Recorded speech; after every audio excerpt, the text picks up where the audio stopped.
Disappointing end to the day, mate. Yeah, very disappointing. Obviously, we played so well in the first innings and couldn't capitalise. You know, you have a 110-run lead or 100-run lead, whatever you had, against a really good cricket team. We talk about it all the time. In this competition, which is so hard, when you're on top, you got your foot on someone's throat, you cannot let them up. And unfortunately, we did that with the bat in the second innings. And I think the guys understand that. We should have been, 350, 400 we should have got to a lead, and we didn't do that. So hats off to Somerset, they bowled really well, and then obviously batted nicely. Yeah, it was a game that was on fast forward, kind of before 11 o'clock a wicket had fell on day one.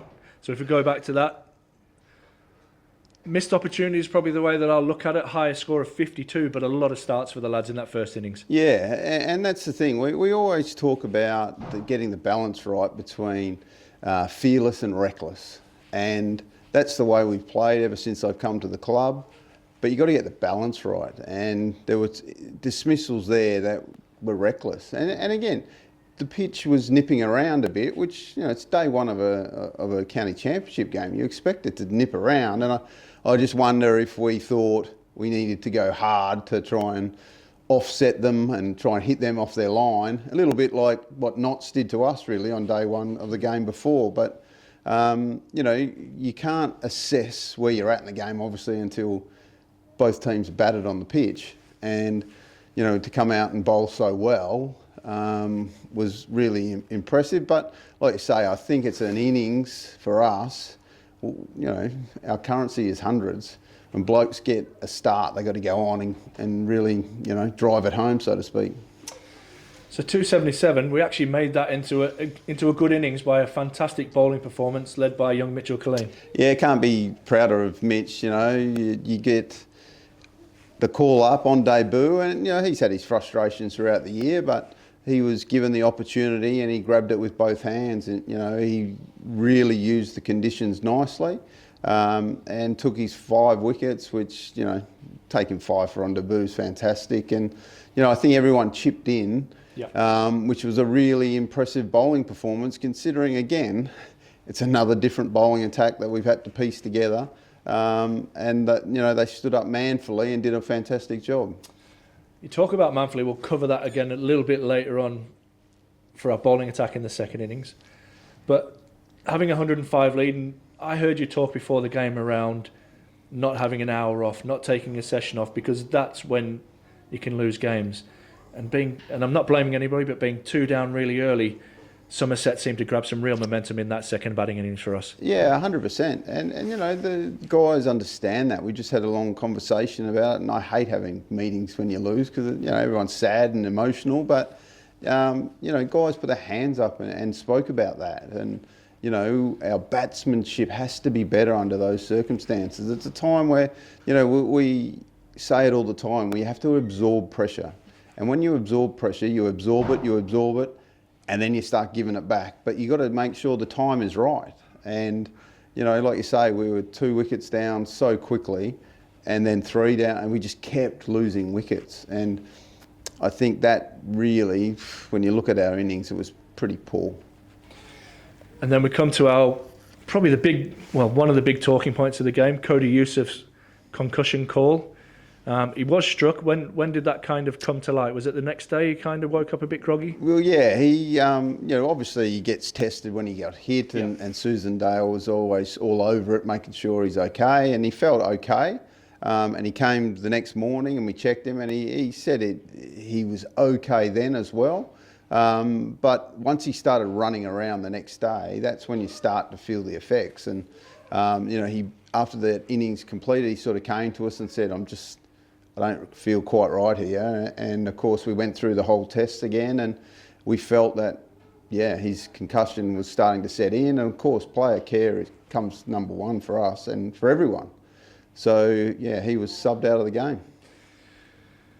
I'm going to touch again on player care in a moment. That left us with the experience of Ben Rain, two 20-year-olds and a 17-year-old to lead the attack. So it was always going to be a tough task on a wicket that was getting better to bat on. Yeah, of course. And that's the thing here at the Riverside. Once the wicket starts to flatten, you know it's going to flatten. It's been a great batting wicket all year, and unfortunately that was going to happen at some point. But again, I'm not going to stand here and bloody moan and groan about our bowlers because, like you said, they were just young boys, really, and they've done a manful job, but they're just learning. Yep. And, you know, having to back it up after only having 40 overs off was always going to be tough, and unfortunately it was too much for them to ask for. I'm going to have to be careful, or you're going to have to be careful with your answer. The decision on Dan Hogg to play, we talk about player care, and the fact that you were kind of forced into playing a bowler that wasn't 100% fit, especially with his bowling load, must have been a real concern. Oh, 100%. Like, I've seen some decisions made, but that's what the match referee decided, that, you know, Paul Coghlan was deemed an all-rounder, even though in the last 3 years he's batted at number 10 for us and is averaging 10. Now, I struggled to come to terms, as it was, Paul Coghlan wasn't ready for this game either. Yeah. You know, we have to make sure everyone knows that, mate, we had no one else. So we put Paul Coghlan forward. We rang the ECB. We tried to get Matthew Potts back, who they were about to let us go, but someone else in their squad just picked up a niggle in the test match, so Potter wasn't released. Bryden Cast was spoken about, but again, pretty sure he's a better all-rounder than Paul Coghlan, but, you know, they were the names that we were trying to scrape together, and unfortunately for us, it was, you know, either Paul Coghlan can play but not allowed to bat, and as we know in this game we needed every run you could get, or we had to bring in a guy who's not fit, who's coming back from injury, and that was a decision we made. As it turned out, he batted quite well. But as you saw, like Hoggy, he hasn't bowled in a game for so long. It's, you know, one of those things. But again, I can shake my head, but they're the decisions that are made, and rightly or wrongly, that's what happened. The good thing about it is it kind of ends the 4-day block, and we can now focus on something totally different and the T20 Blast next week. What have we got installed this week for the boys? It's a really exciting time. I know that it's a bit of doom and gloom at the minute because we just lost a game of cricket and we hate losing games, but the facts are Zach Folks and Jimmy Neesham just walked in the door and, you know, meeting new people. And there's that air of excitement straight away because, you know, the T20, the colours are coming out, they're strapping on. So what I think you'll find is that the boys will be given a couple of days off, but the Nottingham Seconds game on Wednesday will be 2 T20 games, but all of our frontline players will be playing in those games, either 1 or 2 games, just to get ready for the T20 stuff. And then we'll head on Friday to Warwickshire and take on the Bears on their home soil on Saturday, which is going to be a really exciting time. And another really exciting time is a historic doubleheader here on Sunday. Can't wait. You know, we've spoken so highly about, you know, when the girls came to this club, it made us a whole, really, and that's the honest truth. And, you know, we've loved watching them play, and to actually, you know, share the ground with them on the same day is just going to be so cool. So I hope everyone in the northeast comes down and watches and really enjoys it, because Lancashire, we know, are a bloody good T20 team. I reckon we can win though.